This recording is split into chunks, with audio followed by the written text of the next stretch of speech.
back to Kill Rock Radio here on killrockradio.com. My name is Rocky, back up in this motherfucker, just trying to keep a conversation going with y'all. First show of the new year, so I want to actually go into, and this will probably be the bulk of the show, I want to go in and kind of go through some of my very favorite releases of this last year. We do it every year. It's an annual thing. It's the best shit I heard this year. 2023 edition now as we flip into 2024. On top of it, of course, we'll get into your comments. We will continue this conversation that's been running about, you know, Phil and Pantera and stuff like that. We got a ton of response to the ACE Frehley. I'm trying to say, a lot of people kicked my ass about it. I'm trying to say Frehley, but odds are it will not stick. So we'll see, because I've said ACE Frehley my whole fucking life.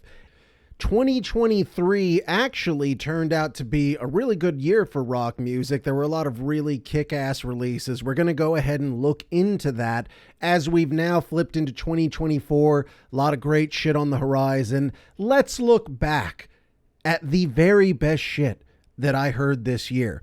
Now, before I get into the list, this year I've expanded to 10. In the past, I've always done top fives. So I might run through this a little bit faster just to make sure we can get through everything. I will absolutely miss an album or two that you were like, fuck, how is that not on the list? Here's the thing. If I didn't hear the whole album, it's not included, because I feel like it would be bullshit to shoehorn something in just because it's the hot shit or whatever. For example, Sleep Token is not on my list. Not because it wasn't good. You know, the jams I heard, very well done, tremendous vocalist, really well produced, all that shit. It's the hottest shit in the world right now in terms of rock music. Yet they are not in my top 10 list because, like, every time I start listening to Sleep Token, you know, you couple jams, you're into it, you're fucking grooving and stuff like that. Every song so goddamn long, it's interminable at times. I don't have an extremely long attention span. So every goddamn song is 8 minutes.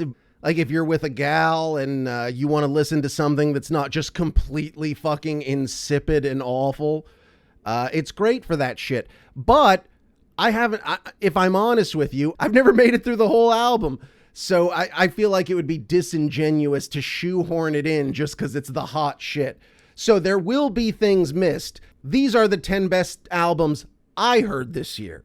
So with that being said, let's get it started, shall we? Number 10. Okay, this is quirky, admittedly, but I fucking loved this album. It's God Is Dead by Twin Temple.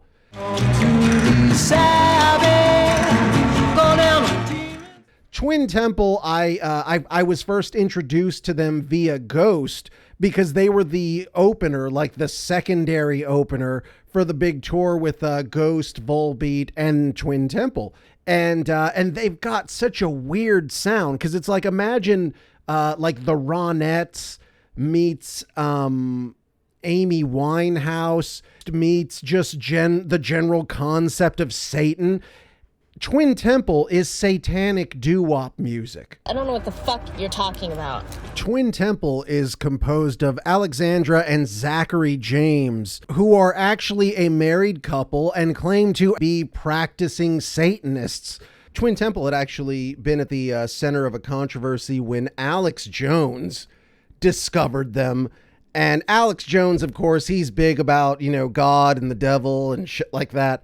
And he publicly denounced Twin Temple and said they were, quote, the embodiment of pure evil.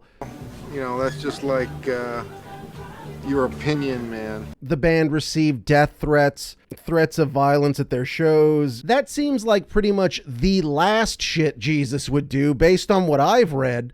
Laughable, man.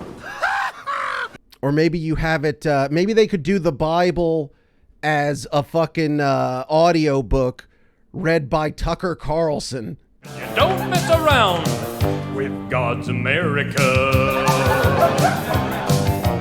And he can break it down and let you know who the fucking SJWs are in the book and fucking whatever.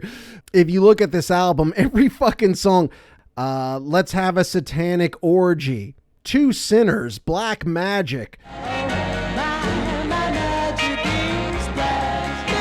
If you're a fan of like the dawn of rock and that music, what a fucking amazing sound. Whenever I listen to Twin Temple, it's like wrapping a warm blanket around myself. I feel so fucking just comfortable and safe.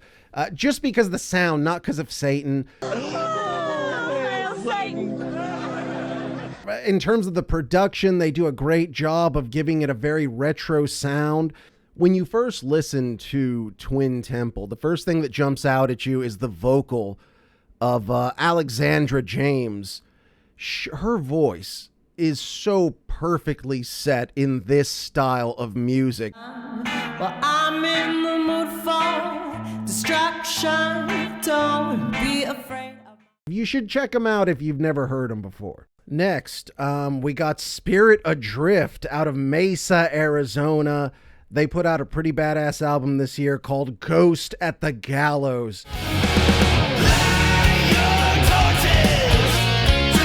When I first listened to Spirit Adrift, because I hadn't listened to a lot of their older shit, this shit sounds classic.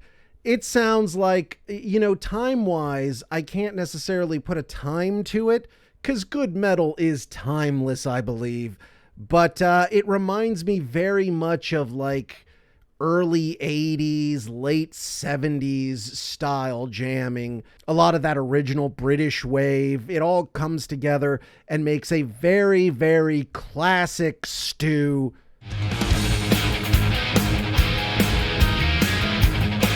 So this is one of those albums, it does not matter if you're old, if you're young, if you're middle-aged, if you are somebody who is into heavy metal, you'd probably like this album. So check it out, give it a chance. It's Spirit Adrift, Ghost at the Gallows, get that motherfucker. Next, out of Santa Cruz, California, we have Drain with the album Living Proof. Drain really took me by surprise this year. I guess they're considered a hardcore band. I don't tend to look at shit in terms of those subgenres and stuff. My whole thing is, does it kick ass? Yes or no? In which case, if the answer is yes, I'm rolling with you, motherfucker. That's how I do it. So when I first heard this band, it was their lead single, Good Good Things. Been thinking good things about you.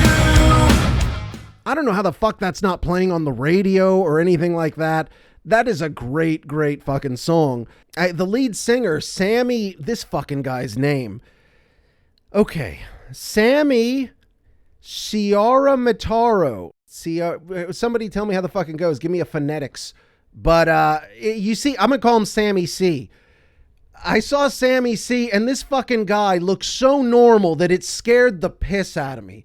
The fucking guy just had like little short khaki shorts that were like so short that it was uncomfortable. Like, get in that. You know what I'm saying? You look around at the rest of the band, he said, these are just some fucking dudes. Like, how are these guys capable of kicking ass? They have no look whatsoever.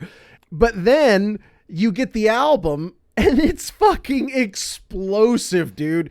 If you hear Good Things, it's a great single, but it's not super representative of what the rest of this album is like. I mean, from the opener, Run Your Luck, FTS, great riffs, chugging, ass-kicking jams. I went and I saw these motherfuckers live, Drain, that is. It was in the middle of this last summer, which is the hottest summer on record. I was there with a lady, and it was so fucking hot in that room because it was such an intense show. There was so much moshing, motherfuckers diving off everywhere. It was like a new form of torture. It was like being in a fucking sauna, but then you have to do calisthenics. And the energy these dudes had. The fans fucking stormed the stage. At some point, the fans took the goddamn microphone from Sammy C and started singing themselves. And that wildness, that energy, that is what this album is all about. Drain with Living Proof. Now, I mentioned Twin Temple. That's a husband and wife combo. We've got another husband and wife combo here. Mario and Sarah Quintero. And they go by the name Spotlights. The album is called Alchemy for the Dead. When I first started listening to this, it's really hard to kind of say what they are. Like I said, I don't subscribe to subgenres, but at the same time, normally people apply subgenres to you. And this band was interesting to me because I would hear different things from people and they always said something different. Somebody was like, oh, it's like, you know, kind of ambient with like a Deftonesy, you know what I'm saying? Like, and then it occurred to me, is it maybe like a shoegaze element crossed in with metal, crossed in with, I don't know, man. And that's what was so, I guess, fascinating to me about Spotlights.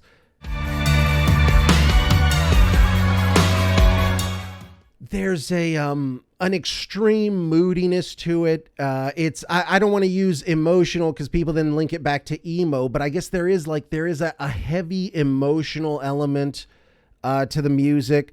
It's a huge sound, similar. I guess maybe that's where a Deftones comparison might come in. You know, when the Deftones go into those giant soaring fucking choruses, crossed with maybe like some Sunny Day Real Estate. You know what I'm saying? Because, you know, like Sunny Day Real Estate would go quiet and then you just cross this tipping point into just this giant fucking beautiful noise. But yeah, if you're somebody who's into like soundscapes and soary, dreamy shit and like fucking heavy distortion, and the vocals are sort of almost not the main thing of this band, I feel like. It's like the vocals kind of float on top of what is essentially an extremely dense musical composition. That is Alchemy for the Dead by Spotlights. Next, we got a band out of Atlanta, Georgia. It's Royal Thunder with Rebuilding the Mountain. This band, they're workhorses. I've seen them around bars and little shit dive venues. I mean, I'm probably like even maybe 10 years back. And I remember seeing them, and what always struck me was their vocalist, Melanie Parsons. She has one of the most emotive voices I may have ever heard.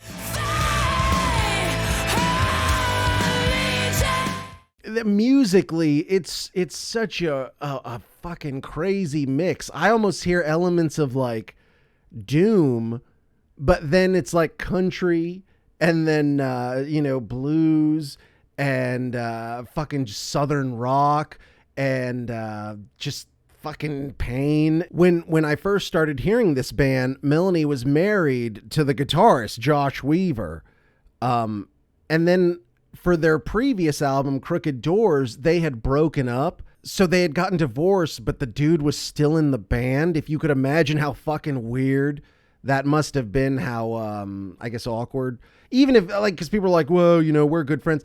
It can't not be weird. Like, god damn, you could just constantly hear this longing and a fucking like need, and it lives in her voice. So every time I hear her, she just breaks my fucking heart. And Josh is still in the band. I believe they opened for Alice in Chains recently. If you're into like, you know, driving, emotional, southern sounding music, you should definitely check this out. It's Rebuilding the Mountain by Royal Thunder. Next, we have an album by the pride of Gothenburg, Sweden. It's Avatar with Dance Devil Dance. These guys, you want to talk about energy. I mentioned that with Drain. I can't even understand. Like, I don't know if they have like a fucking central source that they plug their cocks into or something to give them this power, but these dudes never stop. And Avatar's deal is that they consider themselves like a traveling metal circus, and they're all about, you know, bringing fun and joy and dancing and shit like that back to metal. I love their vocalist. What's his name? Johannes Eckerstrom. This motherfucker can wail on a really high level. So yeah, I've followed Avatar for a bit over the last few albums, and I initially really loved what they were doing with their last album, Avatar Country. They tried to do like a funny album. It's one of my pet peeves, dude. I do not like when metal tries to be funny. It's not, it doesn't lend itself. Anyways, Avatar Country to me was a misstep. I didn't fucking like it at all. And in fact, I liked it so little that when the new album came out, I was kind of, like iffy on if I was even going to bother. So I'm glad I did, because on this album, they drop a lot of the gimmick. Avatar, one of those bands, they paint the lead singer, Johannes, he paints his face. The rest of the band, they all wear like circusy, like ringleader type regalia. The lead singer, like I said, he's a fucking powerhouse. He can do so much. I feel like earlier there was more concentration on the growling and all that shit, but this dude can really sing. At least they were doing something different. I feel like in America and in the UK, a lot of the metal it's cookie cutter. It all sounds the same. Like, I don't know what everybody's trying to do, but it all ends up becoming one big globulous mass of bullshit. They smell like a pile of bullshit! In terms of the, stylistically, this shit is super high energy, super aggressive. That's kind of like the stated purpose of that band. I know I've heard those guys say that they are not into like metal where it could be played sitting down. They think you should be jumping around, getting crazy and shit like that. They dropped all the comedy. This album is fucking way more serious, way more ass kicking. And yeah, I'm a big fan of it. Y'all should check it out. Dance Devil Dance by Avatar. Next, we're going to go to some British metal. It's Tesseract with The War of Being. If you listen to the channel, oftentimes I shit on the glossy, modern style of metal. This kind of took those tropes and just did them better than everybody else, to the point that like you had to respect it and you had to say, fuck, that's pretty good. And that's what Tesseract did to me. They pummeled me into respecting them. At first, when I started listening to it, I almost felt like, oh God, it's like metal for gamers. Shit that you would listen to while you're playing Elder Scroll. And most newer metal songs out of America and the UK, they follow this thing where like you open with some sort of ambient, techno-y sort of thing, and then you drop your fucking main riff and it's real heavy, and then you get into the quiet singing, then you get into the screaming. This band even, it's one of those bands where you have the singer and the screamer. Normally, I don't buy any of that shit. I don't like that shit.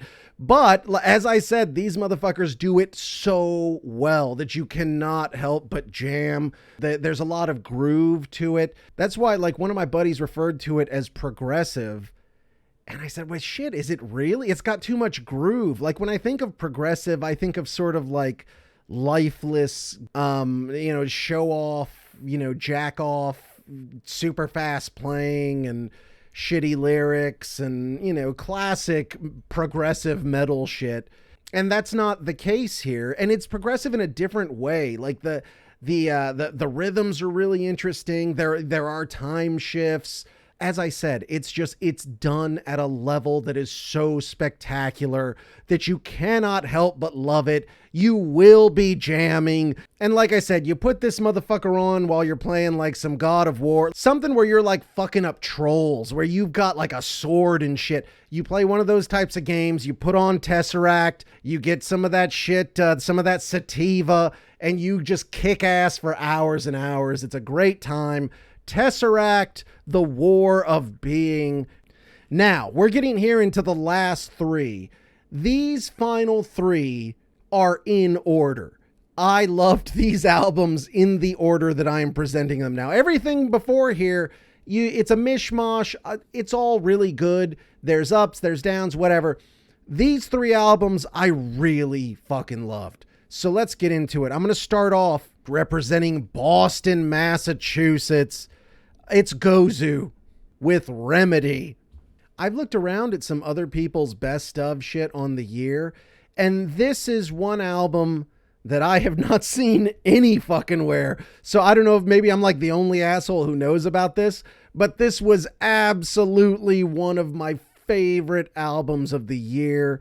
This shit, like, I love Southern shit. I love stoner rock. And this fucking checks every box.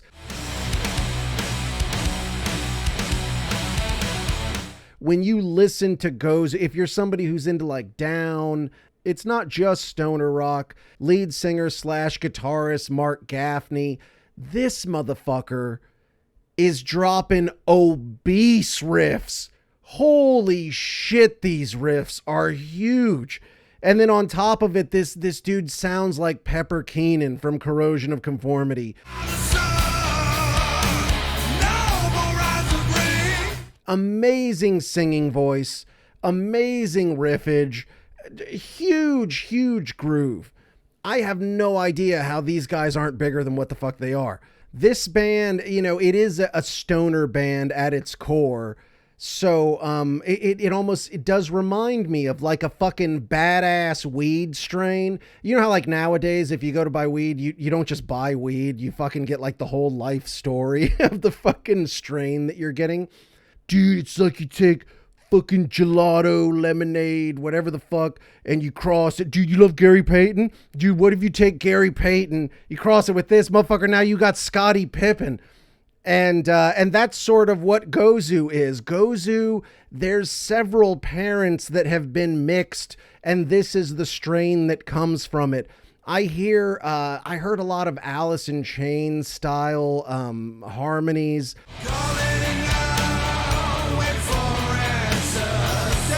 As I said, lots of Corrosion and Conformity. This is, if you're somebody who's into COC, you will like this band. Unless you think they're a ripoff of COC, which is possible. The guys are older. I think this is probably one of the reasons why maybe they haven't gotten over so much.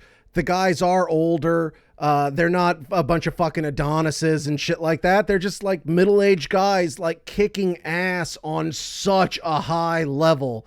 I recommend this album for every motherfucker, unless you got no soul, in which case you won't give a fuck about this. People, there's a lot of jamming in this. I'm trying to look for negatives. If you're somebody who's into like snappier shit, then you'll probably roll your eyes at this. But it's not just that. I do get some grunge elements. I get a lot of different stuff out of this band. Gozu, Remedy, you absolutely gotta go check that shit out. I'm telling you. Which leads us to our next album, the number 2, the second best album I heard all year long. This album comes to us from an Australian band. It's King Gizzard and the Lizard Wizard with Petro Dragonic Apocalypse, or Dawn of Eternal Night, an annihilation of planet Earth and the beginning of merciless damnation.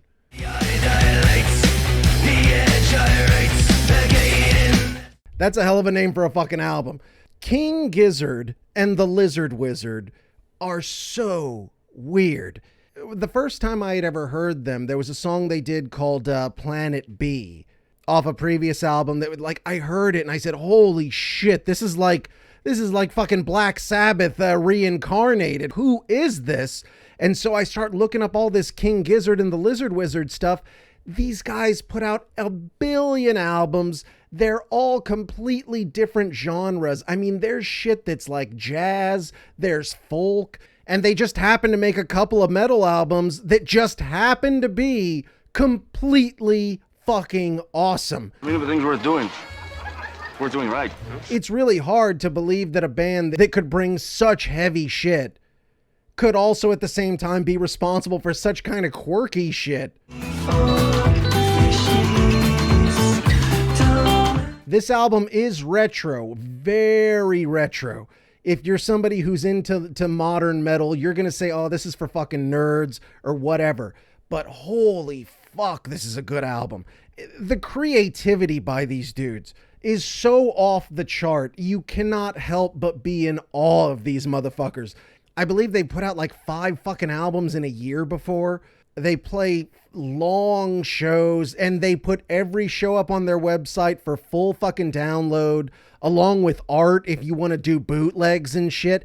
So the band has had several members over the years, but the one constant has been Stu McKenzie, who just does all kinds of shit. I mean, this motherfucker plays sitar, he plays clarinet, saxophone, keyboards, flute, bass guitar, percussion, and guitars on top of being the vocalist. And like I said, it reminds me very much of like Black Sabbath era metal, but like you cross it with more like occulty type shit. I get very like, you know, early D&D nerd type shit from this. That's the vibes that it's putting out there. If you're a fan of classic metal, this is a fun album. These guys are also superior musicians. And when you listen to it, it's got such a, it's like simultaneously retro and then futuristic. It's brilliant what they've done here. You know, with Gozu, we refer to being like a stoner band. Dude, if you're a fucking stoner, this will blow your fucking mind out. That's some heavy shit, man. If you're a D&D nerd, you'll love it. The songs, I will tell you, are long. They're long, but they all, the way they're composed, there's different movements to it and shit like that. So you almost don't get lulled in like it is a super long song. I'm looking at my notes here. Every now and again, you hear all kinds of shit. It's hard to even nail it down. And like I said, sometimes it sounds like Sabbath, but then there are moments where you'll go into it. It's like, dude, this sounds like fucking Tool or something. Like, honestly, I can't listen to a lot of their other shit, but when these motherfuckers get together to do a metal album, it is gonna be a thing. You better go check that motherfucker out if you haven't heard it yet. It's King Gizzard and the Lizard Wizard with Petro-Dragonic Apocalypse, or Dawn of Eternal Night, an annihilation of planet Earth and beginning of merciless damnation. Having gone through all of those are all great fucking albums. I really do, like, none of this is bullshit. I have listened to these albums. I think these albums are cool. Y'all should go fucking listen to them. But this album is absolutely my favorite album of the year. To me, these motherfuckers take shit to a level that is otherwise uninhabited. It's Code Orange, The Above.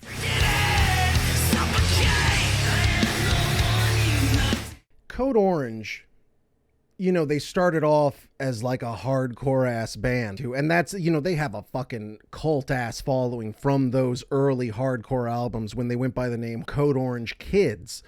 To kind of look at this band and the entirety of their career, back in the day, by the time you heard a band, let's say, for example, thinking back to the 90s, let's say Soundgarden. By the time you had heard Soundgarden, they had already put out a couple of independent records that you probably never fucking heard, and they were polished and sharpened by being on the road and shit like that. So by the time you saw them, you were seeing a finished product. Whereas today, people release everything they ever fucking do. And by the time you get to the point that you're becoming famous, you've already got like 5-6 albums out. And you see that with Code Orange. And you, as a result, you've been able to see their evolution and what they've become. And it's so impressive how far they've come and how much potential they have going forward. They have 2 vocalists here, but it's not a situation where you have the screamer and the singer or whatever. They both scream and sing. Jamie Morgan is like a straight up fucking vocalist. On the early albums, I think he would lean too hard on the screaming and shit like that. This dude has a good fucking voice. And on this album, you can start to hear it in parts. He's doing a lot of different shit with himself vocally. And I think the entire band is better as a result. Reba Myers, I've talked about her in the past. To me, I think she's one of the most talented motherfuckers out there right now. You can tell she's worked on her voice because from album to album, it gets better and better and better. And at this point, her voice is fucking gorgeous. She holds the guitars down like a motherfucker. Code Orange are one of those bands that, like, I point to them as an example of how backing tracks are done correctly. A lot of recent Code Orange albums, like, they have these really weird transitions in between the songs. The albums almost are, every song is connected and it's telling a story and all that shit. And then within every song, there are weird, like, breakdowns and shit where there might be distortion noises or like audio drops or little clips or shit like that. And I believe it's my boy Shade Balderos. He's a multi-instrumentalist. He's like one of the fucking MVPs for this band, because when you see them live, he's doing backing vocals, he's doing keyboards, but he does the programming, the electronic percussion. So all those drops, all those backing clips, it's not shit that, like, the singers need to sing their songs. It's shit that is adding to the song and linking the songs and shit like that. A lot of people in this argument of, oh, backing tracks or no backing track, they lump everything together and they see, you know, for example, Motley Crue using backing tracks to cover up the fact that they can neither sing nor play their instruments anymore. They see that as the same thing as Code Orange using, backing tracks to link their songs, or having little programmed electronic bits that play with the song. You know, everyone is playing their instruments. All the singers are singing. Everybody is doing their part.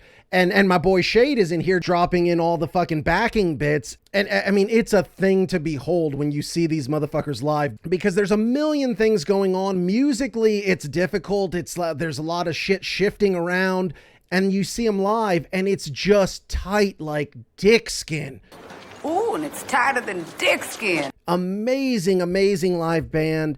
Everything you hear them do on this album, they will do that shit live. It's really something fucking amazing. And this album, more so even than any of their previous albums, it's gone in places that I've just never heard them go. There's a huge grunge element here. You go to, like, you know, Taking Shape or something like that. Fucking Billy Corgan's on that fucking song. Show us who you are. It really is an assault on your senses. You know, one thing that makes Code Orange kind of a throwback band for me, even though if you listen to them, that shit is like futuristic sounding almost. As I've mentioned, I'm a child of the 90s, so of course I'm one of these motherfuckers that fetishizes all the 90s things. One thing that made the 90s bands fucking great is that nobody sounded like each other. You know what I'm saying? Like, if you were a fan of metal, if you were listening to Maynard James Keenan and Tool, or you were listening to, you know, Rob Zombie fronting White Zombie, or you were listening to, you know, Phil Anselmo front Pantera, or any of the big metal bands of the time. I mean, you can run off forever. Fucking Soundgarden, Alice in Chains, Corrosion of Conformity, Rage Against the Machine. None of those dudes sound alike. Everyone was completely fucking different. And when I look at Code Orange, I try to say, like, okay, who does Reba Meyer remind me of? And there's fucking nobody. Who else is like her? I mean, in terms of her voice, at this point, like, I gotta go almost back to like a Chrissy Hind or a Pat Benatar. She's got like a husky voice, but it's like, it's pointed. Her voice is like a contradiction of itself. It's so goddamn beautiful. And Jamie Morgan, and really the entire band, you got to give them all a shout out. Shade Balderosa, John Goldman, Dominic Landolina, and Max Portnoy. Yes, that's Max Portnoy, son of Dream Theater drummer Mike Portnoy. The band is super intense, super tight, super badass. This album is kick-ass from top to bottom. There is not one fucking stinker on here. If I had to point out specific songs, Take Shape is a badass song. Mirror, I Fly is a kick-ass song. Splinter the Soul, Grooming My Replacement, Snapshot, But a Dream is a kick-ass jam. It's pretty much a totally badass fucking album. And Code Orange has been consistently putting out super high-end product, and they need to be recognized for being some of the baddest motherfuckers around today. There's definitely like a horror element to it. Music is no longer just audio. It's a full immersive experience, and that's what Code Orange brings to the fucking place. Like when this album was first coming out, they put out a YouTube video. Oh, it was so funny. It was called it was like, Code Orange slams modern critics or something. Very clickbaity, very YouTube title. And the thumbnail was like Reba, like she was, how every fucking YouTube thumbnail is the face of the fucking idiot who's talking and then, whatever to try to hook you in. And it was one of those. And when you go and click the video, it's just like torture. It's just like a long video of torture. And then at the end, they had a new song. They dropped all this shit. And the videos are all sort of linked together. Amazing stuff. Amazing stuff. Code Orange, the above, absolutely the baddest ass shit that I heard all 2023. They're out on tour now. As I said, if they come to your town, baby, you got to get down because it's going to be a good ass time. Although their shows are fucking intense. Be ready. You will get sweaty. You may have to defend yourself. I don't know. It depends on how small the room is. Code Orange, go check that shit out. Anyways, moving on.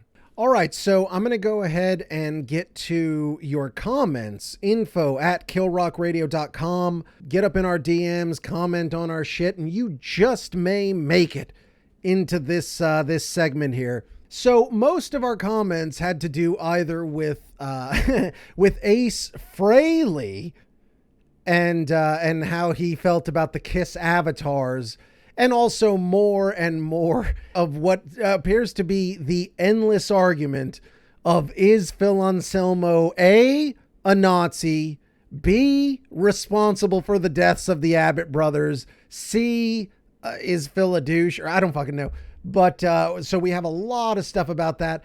I'm going to do a little bit less of that stuff because we can't have this same fucking argument every week. So let's go through the Phil stuff real quick. So not to get super bogged down in it, but Sniffle Henkel says this isn't Phil's first time doing something like this. He delivered a speech about white pride during a concert in March 1995. There is a video of it on YouTube. So his actions at the Dime Bash 2016 event was nothing new. That being said, no, I cannot forgive the motherfucker. Next, Steve Rambo says metalheads don't like that pop bullshit, but will support this dude digging up the corpse of his former band and parading it around for money after both founders died, regardless of circumstance. This was Vinny and Dime's band, and Phil should have respected their wishes. There's more than one way to pay tribute to. Fair enough.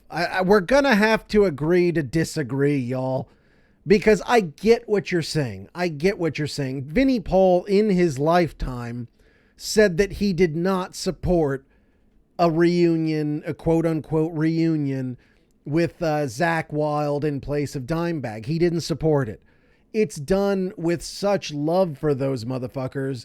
And once again, it's how we're keeping these motherfuckers alive in a way. But I see where you're coming from, dude. Next, my homie OCD Recording Johnny says Philip's band Down rehearses at our studio. My boss knows him well, but I've been around him enough times to tell you that the way he talks in interviews is very different than in person. He's actually a pretty mellow and easygoing guy. He's very funny. We all have faults and make mistakes. Most of it is just happened to be in the public eye. That's another thing. Phil has been famous since he was 19 years old. I think this dude's like in his late 50s at this point. I don't know his exact age. When you've been famous for like 40 fucking years and somebody's like, oh, no, you're racist. Remember that one show in 1995? Next, The Electric says, in this genre of music in particular, people take an I'm evil and powerful attitude, and I can do whatever I want, building a persona around it. So is something bound to happen for someone like Anselmo? In the other hand, there is people like this guy that don't take things seriously and even disrespect his audience.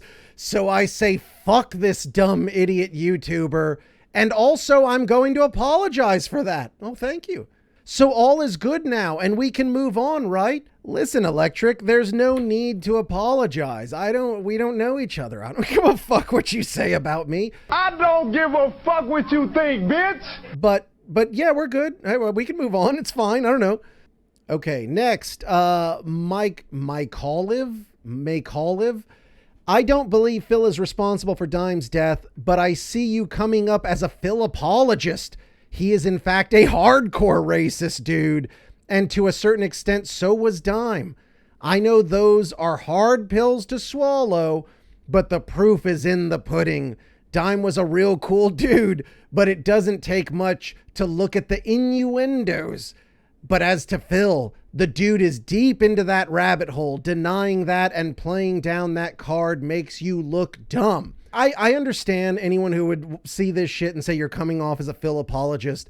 To say that Phil is a hardcore racist when all the proof that people have of him being a racist is like just out of context. If you see the context around it, it all makes better sense, and it's more so covered by the fact that Phil's a fucking edgelord and he just does dumb shit. Now that I've seen that alternate video of him actually getting heckled by those dudes, I don't know, I fucking believe it. You could say I'm an apologist, you could say I'm a fucking idiot or whatever that other guy said. It's just how I feel. Now, to say that there were a ton of innuendos with Dime, you're wrong. It's not being an apologist. I feel that's just a frivolous way of pushing your own narrative of Phil and Dime being hardcore racist. So you're saying Dimebag was a really cool dude, but he was a racist? Like, what have you ever seen from Dimebag Darrell other than the fact that he had a Confederate flag on his guitar and one time he referred to a white guy by the N-word? Other than that, which is like so minor, what would lead you to say, oh yeah, he's a racist? What is it? He's Southern, he's a white guy, he's kind of a hick. Phil, I understand, once again, if there's video of you throwing a Heil Hitler and shit like that, screaming white power and all that stuff, some people will never believe that you're not a racist. So, okay, I get it. With Dimebag, there's really nothing there. If you took the fucking, if you took the Confederate flag thing away and to even judge him by that, you're not looking at the context of the time. There were still states whose flags had Confederate elements in it and shit like that. It was not, it was before everybody started sort of looking around and saying, holy shit, we have a lot of Confederate shit around here. But, you know, before then, people kind of didn't give a shit. And there were a lot of people who saw the Confederate flag as more of a symbol of the South in general. And that's how Vinny and Dime were into that shit. I feel like you're making some pretty big leaps to say that Dimebag specifically was a racist. Next, my homie I Don't Mind refers to when I commented about, you know, sometimes you go out of town and your buddy fucks your ex-girlfriend and then you get someone to kick their ass. He's saying that happens? I'm sure it does, but it's not a common occurrence. I threw that out there without even thinking, but that's like some real shit. I won't get into big details. Basically, I threw a party. My buddy was out of town. His girlfriend came to the party and she got fucked by somebody at the party. Smells good. I don't know if it's my burrito or your vagina, but it's turning me on. And I ended up getting blamed sort of by proxy because it was my party and I let it happen. Listen, first off, check your girl. Tame the cunt! Imagine you're like a young adult. You're just barely starting to get laid. Some girl just offers you some snatch at a party. You're not going to turn it down. It's just not realistic. Especially your drink and all that stuff. Anyways, so in the aftermath, the whole thing fucking blows up. And my buddy got so mad that he started trying to like get people to come kick my ass and kick the other guy's ass. And I got a gun pulled on me and all that shit. But I mean, we did all end up just being friends again when it was all said and done. You know how shit goes. This is Texas. So I don't know. That's the only way I can explain it. I don't get why you're making excuses for the guy. Are you that much of a fanboy of white power Phil? Not that I'm so much of a fanboy, though I am. I'm a big fan of Pantera in general. But I hate that people just throw that shit out there. Racism is like today's scarlet letter. And once again, people just throw that shit out there. And especially now with how shit is on the internet, motherfuckers just get stuff and run. Nobody looks into anything. Nobody looks into context. Nobody gives a fuck. They have their narratives and they want to push it because the internet is about arguments and fighting and shit like that, Next, my homie One Deep says, no, Phil's not responsible for Dime's death. That's a sick thing to put on somebody. It's like no one understood Dime's spirit. You think he'd be vengeful? You think he'd want someone blaming Phil for his death? I don't. Not the Dimebag I saw. The man has to live with what happened the rest of his life. He has to be everyone's punching bag for why Pantera's not around anymore. Fuck that. I absolutely agree with this because the fact that anyone would say that Phil has anything to do with not only Dimebag's death, but also Vinny's death. Imagine if you're Phil and you lose these people from your fucking life. It's got to be a bummer. And on top of it, there are people out in the street saying it's your fucking fault, screaming at you that you're a fucking racist, shit like that. That's a tough thing to fucking put on the guy just because you fucking run off at the mouth, which is a thing he does. Next, Kindred Soul says, all these people putting down Phil like they're fucking perfect. Get real. Vinny and Dime were awesome. It was very tragic that they're done. But to say they are Pantera, if that was the case, why didn't Damage Plan get bigger? Not against Damage Plan. I own the CD as well. All the hate mongers start shit. Let me tell you, it took all them to make the Pantera machine, to make it, let it go, just like the song Yesterday Don't Mean Shit, Tomorrow Is Not Promised. Referring also to the previous message, Dimebag's life partner, his old lady, Rita Haney, she has said a million times that she really believes that, of course, the band would have gotten back together. They were mad in the moment, but that everybody was pretty confident that one day they'd figure it out and they'd get it back together.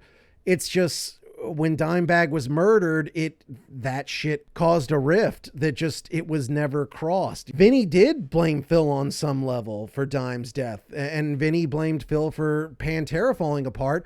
Really, if you wanted to talk about the butterfly effect or whatever and link that back to Dimebag's death, it's true. If Phil never leaves Pantera, Dimebag would have never been playing some shithole club in Ohio. He'd have been playing a big venue that probably would have had better security. Next, my homie Humorous says, never saw that alt footage. Looks like Phil might actually be telling the truth about the hecklers. You can't hear them for sure, but yeah, you cannot hear what's being said from the crowd. So we can't be sure that they were calling Phil a racist, but Phil's reactions, if you kind of juxtapose them with the interview he did with Eddie Trunk, they're what he said he did. So it does look like Phil's probably telling the truth there. And if you say, okay, these guys are talking shit to him, they're calling him a racist, there's a guy trying to pull Phil away, and that's when Phil throws the Hitler salute, looks at those dudes and screams white power. In that sense, it looks like he was antagonizing those dudes, but the reality was he totally fucked himself in that moment. Anyways, we'll go ahead and that'll be it for the Phil stuff for now. I'm sure people will have more stuff to say when it comes to Phil Anselmo. We also had a ton of reaction to the Ace Frehley story. I've been trying to say Frehley. Many of you kicked my ass because I call Ace Frehley. That's the way I've always heard his name said. To me, it's only recently that I've heard people saying Frehley. I probably will fuck it up. I will probably still say Frehley time to time, but I'm going to try to incorporate that into my lexicon. My homie Barry Klein says Ace blew it. Simple. I don't know enough of the history to say one way or another whether Ace fucked himself. Mike Syria says Tommy and Eric are gone. They were just paid to imitate Ace Frehley and Peter Criss. Paul and Gene don't need them anymore. I guess you're saying they're going to be fired now that they captured their form and can turn them into weird digital avatars. That's actually a good point because, I mean, maybe they would have to pay them less because they're not, the Catman and the fucking alien are not proprietary to Tommy and Eric. So yeah, maybe that's a good way to cut them out money-wise. Could be. Next, my homie Warrior says, I predict that this idea will fail miserably. It's hard to see it being a huge success, but you never fucking know. Next, an anonymous user says, the same Tommy that used to bring him sandwiches also had to teach him how to play a guitar properly again. Ace, I've heard him admit that his style is sloppy. And then I've also heard a lot of people say that Tommy is truly a better guitar player at this point than Ace Frehley. Fucking Tommy's playing Ace's jams. It's tough to say. And they continue. This is a Gene Simmons idea through and through. Absolutely. This screams Gene Simmons. Next, my homie Woody Line says, on the end of the day, Tommy Thayer has much more class than Ace. Never said a bad word about the guy, but Ace always belittles Tommy. Why? Ace left Kiss. Did he think they will quit after he left because he's irreplaceable? No. He should shut up, promote this album without bashing Tommy. Well, I mean, look, there's clearly an element of Ace being butthurt that Tommy continues on wearing Ace's makeup. Ace brought up that the guy looks just like me, and that's why he brings up he can't play like me and all that shit. But yeah, there's an element of butthurtedness. Next, my homie, the Chad TI says, VIP tickets let you stand next to the screen for a picture. Yeah, maybe you can go stand by the pane of glass, but you can't touch the glass. You'll fucking get your prints on that motherfucker. God knows what'll happen then. Next, Part-Time Pope says, I think it's just like the Pink Floyd laser shows. You wouldn't put it on par with an actual concert. If they think there will be sold out concert tours for real ticket prices, they're dreaming. Licensed Avatar performances in planetariums, festivals, with them playing the hits. They pop up in Fortnite, VR and AR stuff. There's all kinds of shit they can do. I agree with this, actually. If you were to take this concept and put it in like specialty venues that can handle like an immersive 360 type experience. And there's very few in the country. I think this could be very lucrative, but not on the level that Kiss are thinking. They want to put on stadium shows with fucking video game characters. It's just not going to happen yet. The technology is not there. In regards to the Tommy Lee sexual assault allegations, we got a few here. Next, Sean Giuliani says Tommy is a creep, even posting full naked in his 60s. Bruh, no one wants to see a 61-year-old dick, not even the owner. Look at my hard dick, isn't it, Brad? LMAO. I can't say too much because I made an entire video about his dick. Respect the cock. But it is true when you think about the reality of him being a 60-something-year-old man who has like adult children and he's posting that big juicy cock. Calm down, girl. Next, my homie Morticia Heisenberg says 20 fucking years ago, get the fuck out. Maybe he did, maybe he didn't. But this OMFG, I am so super a victim 20 years later is such a bullshit money grab. I haven't heard the plaintiff's entire story. I guess, if this does go to some sort of trial, we'll hear the whole thing out. But, you raise a good point. 20 years ago, if you're Tommy Lee, this dude was doing so, even 20 years ago, if you think back in reality to, that's 2004, that's like Methods of Mayhem. He's out on Ozfest. Odds are he was getting caught up in all kinds of bullshit. It's possible that he would have no recollection one way or another. So, I mean, who knows? Maybe, as I said, maybe on the part of this woman's lawyers, maybe there's a gamble that he won't even fight it. He'll say, shit, I don't even know. I'll just pay her. How much will it cost to make her go the fuck away? Maybe that's the gamble. Next, Wicked Wabbit says, I mean, the situation is fucked if it's true, My whole thing is it's 20 years ago. Is it not just a case of hearsay now? Like, how do you prove it? Where's the evidence? My opinion, just curious. And Joe, like I was just saying, that's absolutely the case. It really is one person's word against another. If Tommy wanted to take this to some sort of trial, I don't know what type of evidence would be presented. And who knows what receipts there may be. I mean, they haven't gone into discovery or anything like that. So there's really no way of knowing what evidence she may or may not have. And I guess we'll have to keep y'all up to date on that. On that note, I'm going to go ahead and end it with that. Thank you guys so much for all your feedback. info@killrockradio.com, or as I said, just get up in the DMs and we can talk about shit from week to week. Thank you guys so much. We will keep this conversation going next time. Until then, I will talk to you crazy motherfuckers later. Peace.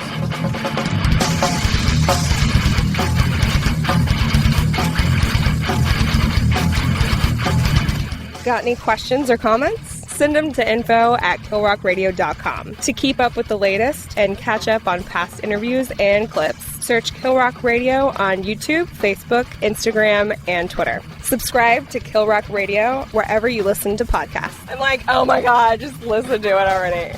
Wherever you listen to podcasts.